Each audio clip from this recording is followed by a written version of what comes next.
तो आज हम पढ़ेंगे biological classification chapter second class 11th। तो first of all system of classification दिया था एरिस्टोटल सर ने। इन्होंने मॉर्फोलॉजी के अकॉर्डिंग प्लांट्स को 3 पार्ट्स में बांटा था, first herb, second shrubs and third trees.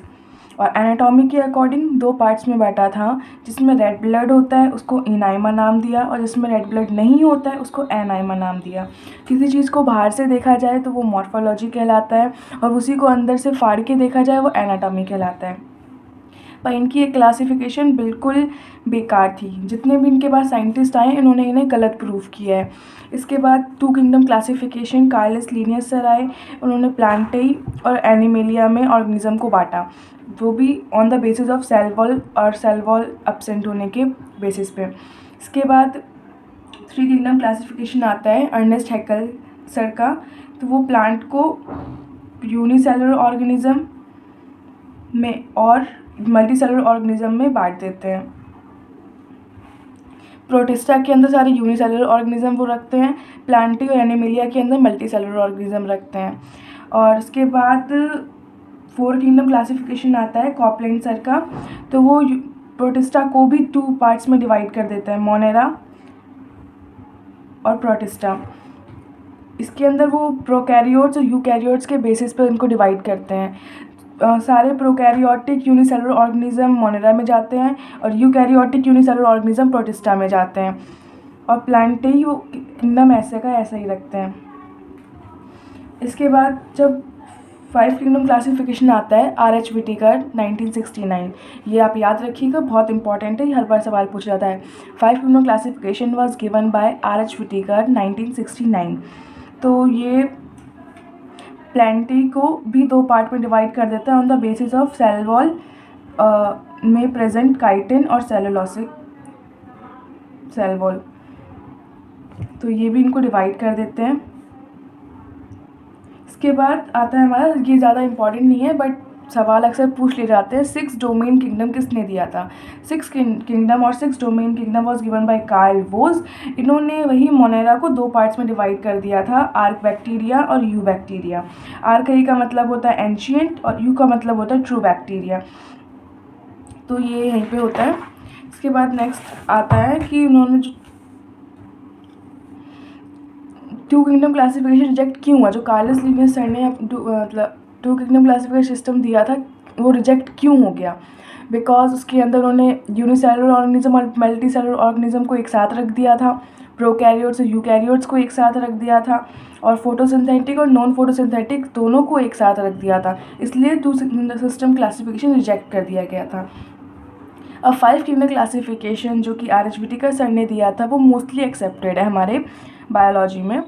तो ये किस बेसिस पे हुआ था, उन्होंने किस बेसिस पे उनको क्लासीफाई किया था।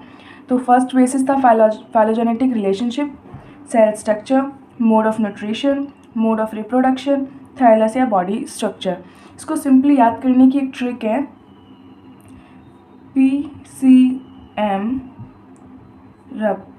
जैसे PCM जो होता है, PCB और PCM बच्चे 12th या 11th में लेते हैं, तो जो PCM लेता है वो मोस्टली रब को याद करता रहता है, तो आप इससे याद कर सकते हैं। P से फाइलोजेनेटिक रिलेशनशिप,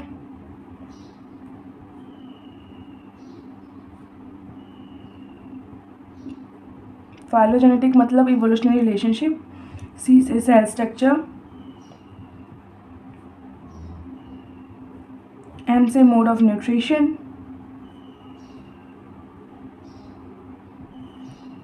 R से मोड ऑफ रिप्रोडक्शन और B से बॉडी स्ट्रक्चर।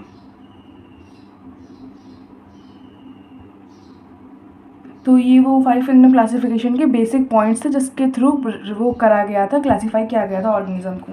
इसके बाद पहला आता है किंगडम मोनेरा। किंगडम मोनेरा के अंदर जो बैक्टीरिया हैं वो सोल मेंबर होते हैं किंगडम मोनेरा के, क्योंकि इसके अंदर मोनेरा को ही 2 पार्ट्स में डिवाइड किया गया था, यू बैक्टीरिया और archaebacteria. So sole members of kingdom monera are bacteria, ठीक है।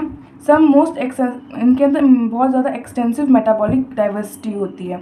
ये मे बी बिहेवियर और बॉडी स्ट्रक्चर में सिंपल होते हैं, पर इनके बहुत कॉम्प्लेक्स बिहेवियर होता है। और बैक्टीरिया को आप किसी भी चीज़ को डिवाइड करते हैं, सबसे पहले आपको पूछना चाहिए किस बेसिस पे उनको डिवाइड किया है।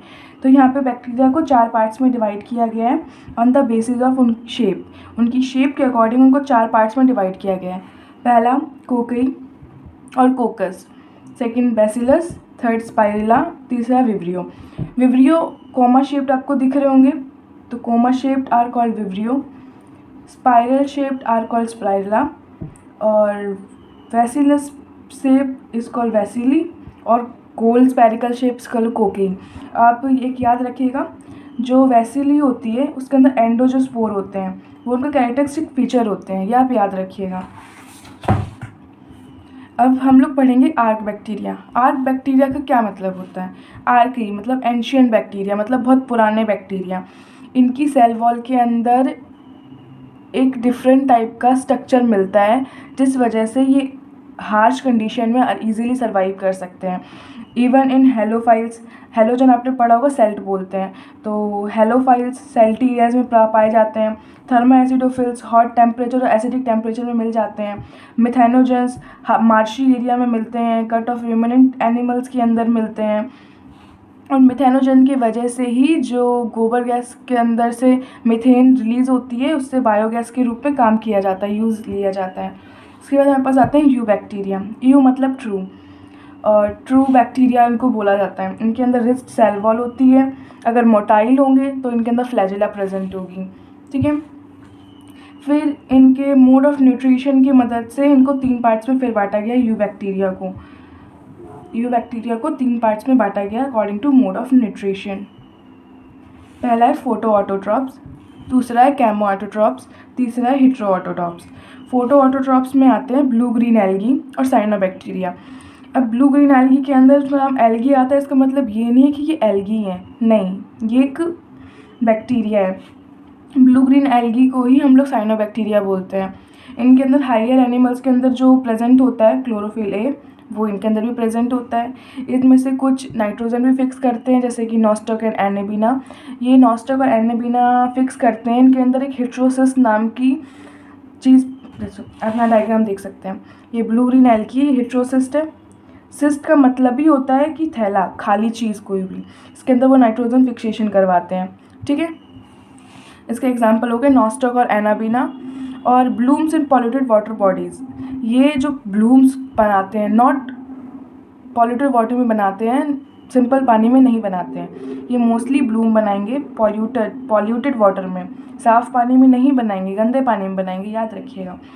इनके अंदर जो इनका पर्टिकुलर फिलामेंट होता है, डायग्राम में देख रहे होंगे, एक पर्टिकुलर फिलामेंट के अंदर होती है म्यूसिलेजिनस शीट, और इनकी कॉलोनीज़ के अंदर होती है जेलेटिनस शीट।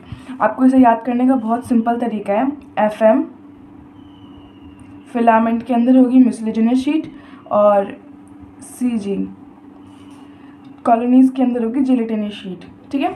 अब आते हैं कैमो ऑटोट्रॉप्स। इसके अंदर ये नाइट्रेट, नाइट्राइट और NH3 को ऑक्सीडाइज करते हैं, रिड्यूस नहीं करते हैं, ऑक्सीडाइज करते हैं ATP प्रोडक्शन के लिए, ठीक है। तो नाइट्रेट, नाइट्राइट और अमोनिया, नाइट्रेट, नाइट्राइट और अमोनिया को ऑक्सीडाइज करेंगे ATP प्रोडक्शन के लिए, याद रखिएगा। ये एनवायरनमेंट में कुछ रिसाइकल भी करते हैं न्यूट्रिशन, जैसे कि आयरन, फॉस्फोरस, सल्फर, नाइट्रोजन। इसको याद करने का सिंपल तरीका है IPSN, iron, phosphorus, sulphur, nitrogen, ठीक है, याद कर लीजिएगा। हिट्रो ऑटोट्रॉप्स में आते हैं जो किसी चीज़ को किसी चीज़ में कन्वर्ट करते हैं, जैसे मिल्क को कर्ड में कन्वर्ट करते हैं, किसी एंटीबायोटिक्स में काम आते हैं। लेग्यूमिनस प्लांट जैसे कि जो आपकी दाल वगैरह हो गई, उनमें नाइट्रोजन फिक्सेशन कराते हैं। एज अ पैथोजेंस भी प्रेजेंट होते हैं इन्वायरमेंट में, और टेटनस, कॉलेरा, टाइफाइड और सिट्रस कैंकर में हेल्प कराते हैं, मतलब करते हैं आपको। तो इसको भी ट्रिक होती है याद करने की, TC, ठीक है। टेटनस, कॉलेरा, टाइफाइड और सिट्रस कैंकर। फिर ये आपका ब्लू ग्रीन एल्गी का डायग्राम है, देख लीजिए। इसके बाद एक छोटा सा पॉइंट है पैराग्राफ के अंदर, तो वो है कि माइक्रोप्लाज्म क्या होता है। ये एक 0.3 माइक्रोमीटर का ऑर्गेनिज्म होता है, स्मॉलेस्ट ऑर्गेनिज्म होता है, लिव विदाउट सेल वॉल होता है, और कैन लिव विदाउट ऑक्सीजन, और pathogen of plant and animal.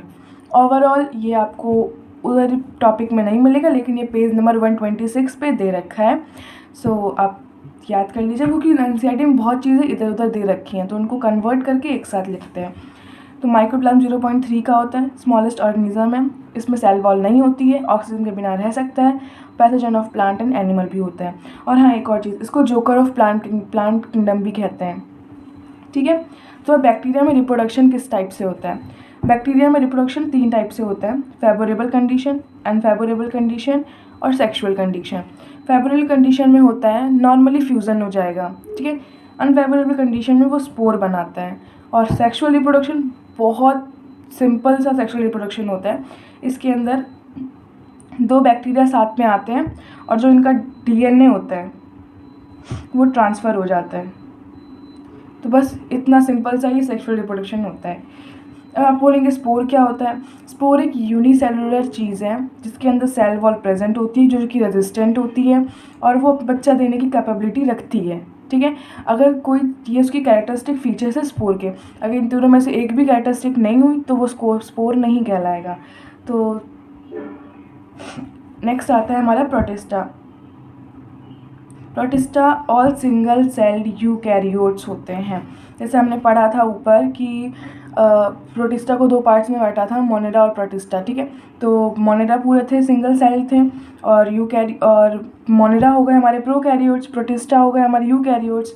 तो प्रोटिस्टा आते हैं हमारे ऑल सिंगल सेल्ड यूकैरियोट्स। ये प्राइमरी इक्वेटिक होते हैं, इनके अंदर एसेक्सुअली और सेक्सुअली दोनों होता है। याद रखिएगा, एसेक्सुअली और सेक्सुअली दोनों होता है, एक नहीं होता है। एसेक्सुअली होता है हमारा सेल फ्यूजन के थ्रू और सेक्सुअली होता है हमारा ज़ाइगोट फॉर्मेशन के थ्रू। और प्रोटिस्टा के अंदर आते हैं हमारे क्राइसोफाइट, डाइनोफ्लैजिलेट्स, यूग्लैनिनॉइड्स, स्लाइम मोल्ड और प्रोटोजोन्स, ठीक है। तो पहले हम लोग पढ़ेंगे क्राइसोफाइट्स। क्राइसोफाइट्स क्या होते हैं? Chrysophyte includes diatoms and golden algae, जिनको हम डिस्मिड्स भी बोलते हैं, जो फ्रेश वाटर और मैराइन वाटर दोनों में पाए जाते हैं, ठीक है। ये मोस्टली फोटोसिंथेटिक होते हैं और जो डाईएटम्स होते हैं ना, वो दो थिन ओवरलैपिंग शेल्स की मदद से फिट रहते हैं, सोप बॉक्स की तरह, ठीक है। इनको आप देखेंगे तो आप ये सोप बॉक्स की तरह शो होंगे आपको। इनकी सेल वॉल के अंदर सिलिका होता है, जिस वजह से ये इंडिस्ट्रक्टेबल होते हैं, इनको जल्दी से तोड़ा नहीं जा सकता सिलिका की प्रेजेंट की वजह से। और इनका बिलियन ऑफ ईयर्स, मिलियन नहीं बिलियंस ऑफ ईयर का इनका एक्यूमुलेशन कोई डायएटमस अर्थ बोलते हैं हम लोग, ठीक है। और ग्रिटी नेचर की वजह से इनको पॉलिशिंग, ऑयलिंग एंड सिरप्स के रूप में और फिल्ट्रेशन के रूप में यूज़ किया जाता है। Being gritty in nature, the soil is used in polishing, oils and syrups and filtration. ये चीफ प्रोड्यूसर ऑफ ओशियंस भी कहलाते हैं। अब हमारे सेकेंड आते हैं डाइनोफ्लैजिलेट्स, ठीक है। ये मैराइन एंड फोटोसिंथेटिक होते हैं। डाइनोफ्लैजिलेट्स मैराइन होते हैं, chrysophytes fresh water marine water दोनों होते हैं, ठीक है। इनका मोस्टली कलर होता है yellow, green, brown, yellow, yellow, green, brown, yellow, yellow, green, brown, blue, red, yellow, green, brown, blue, red, yellow, green, brown, blue, red. आप रिपीट करिएगा लगातार तो आपको याद हो जाएगा, ठीक है। इनके अंदर स्टिफ सेलुलोसिक प्लेट होती है एक, और इनके जो 2 फ्लैजिला होते हैं, एक लॉन्गिट्यूडनली होते हैं, एक ट्रांसवर्सली होते हैं। आपको यहाँ दिख रहा होगा कि जिनके अंदर 2 फ्लैजिला प्रेजेंट हैं, सीलिया प्रेजेंट नहीं है, याद रखिएगा। फ्लैजिला प्रेजेंट है, तो एक है लॉन्गिट्यूडनली और एक है ट्रांसवर्सली, ठीक है। और जो इसके अंदर रेड डाइनोफ्लैजिलेट्स होते हैं, हमने आपको कलर बताए येलो, ग्रीन, ब्राउन, ब्लू और रेड, ठीक है। तो इसके अंदर जो रेड डाइनोफ्लैजिलेट्स होते हैं उनका एग्जाम्पल है गोनियोलॉक्स, ठीक है।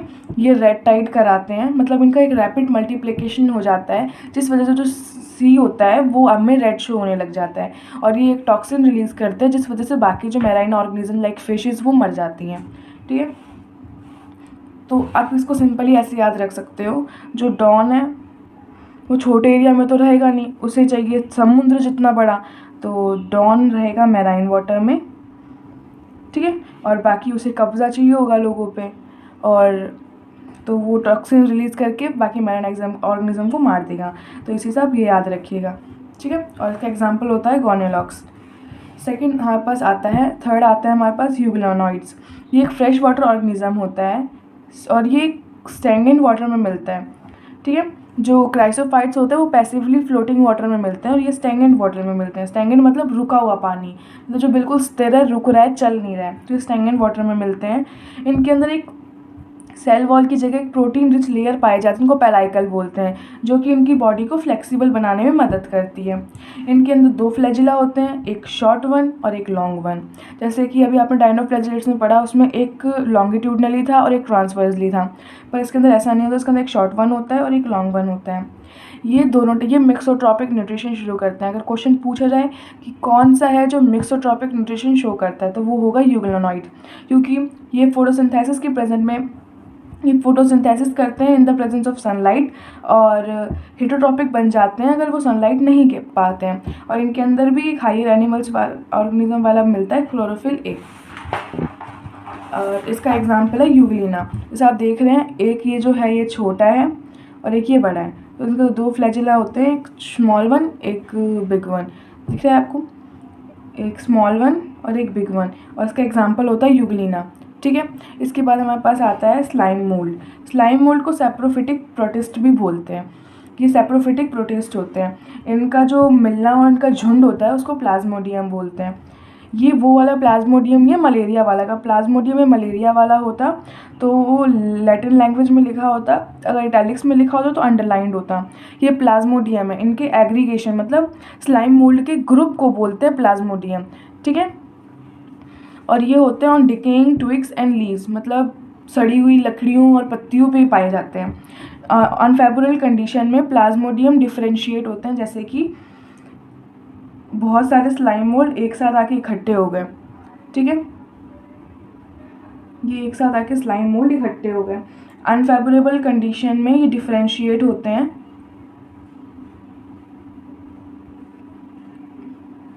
और ये फ्रूटिंग बॉडीज प्रोड्यूस करते हैं। यहाँ पर ये इनकी ट्विक्स पे मतलब टिप्स पे, यहाँ पे टिप्स पे ये फ्रूटिंग बॉडीज इकट्ठी हो जाती हैं जो कि स्पोर होती हैं। आगे चल के ये एयर करंट आएगा, याद रखिएगा। एयर करंट के थ्रू डिस्पर्स हो जाते हैं ये स्पोर है। ये स्पोर डिस्पर्स हो जाते हैं और एक अलग अलग जगह पे जाके बैठ जाते हैं। और स्पोर वही होते हैं जो यूनिसेलुलर हो, बच्चा पैदा करने की कैपेसिटी रखे और सेल वॉल में प्रेजेंट हो। तो ये स्पोर यहाँ जाके कलेक्ट हो जाएंगे और जैसे ही फेवरेबल कंडीशन आएगी, इनके लिए फेवरेबल कंडीशन बनेगी, ये फिर से एक स्लाइम मोल्ड प्रोड्यूस कर देंगे। ठीक है। इनका एग्जाम्पल होता है फाइसेरम। आपको दिख रहा होगा, ये एक स्लाइम मोल्ड का एग्जाम्पल है। इसका हमारे पास आता है प्रोटोजोन। प्रोटोजोन भी 4 टाइप के होते हैं। ठीक है। मोस्टली पहले हम ये पढ़ेंगे, हेटरोट्रॉप्स होते हैं, लिव एज अ प्रीडेटर और पैरासाइट, मतलब पैरासाइट्स होते हैं जो आपके ऊपर ही रहें, आपसे न्यूट्रिशन लें और आपकी ही बॉडी को नुकसान पहुंचाएं, तो उनको पैरासाइट्स बोलते हैं। प्रोटोजोन को हमने चार ग्रुप्स में डिवाइड किया है, amoeboid protozoans, flagellated protozoans, ciliated protozoan और स्पोरोजोन्स।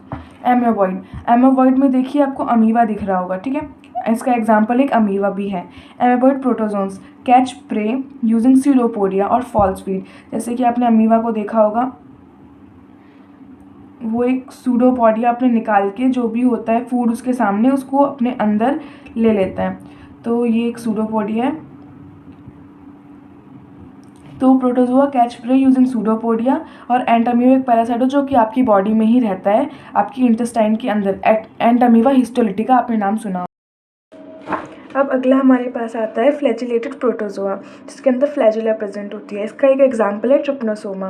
जैसे आपको ये डायग्राम दिख रहा होगा, ये ट्रिप्नोसोमा का ही एग्जाम्पल है। इसके अंदर एक स्मॉल फ्लैजिला प्रेजेंट होता है, बाकी उसकी बॉडी है।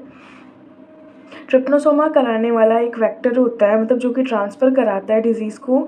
तो ट्रिप्नोसोमा का एक वेक्टर है ग्लोसिना, और इसके अंदर एक और होता है, वो होता है टसे टसे फ्लाई कर नाम की एक फ्लाई होती है, तो वो भी इसका वेक्टर होती है। ट्रिप्नोसोमा एक स्लीपिंग सिकनेस कराता है।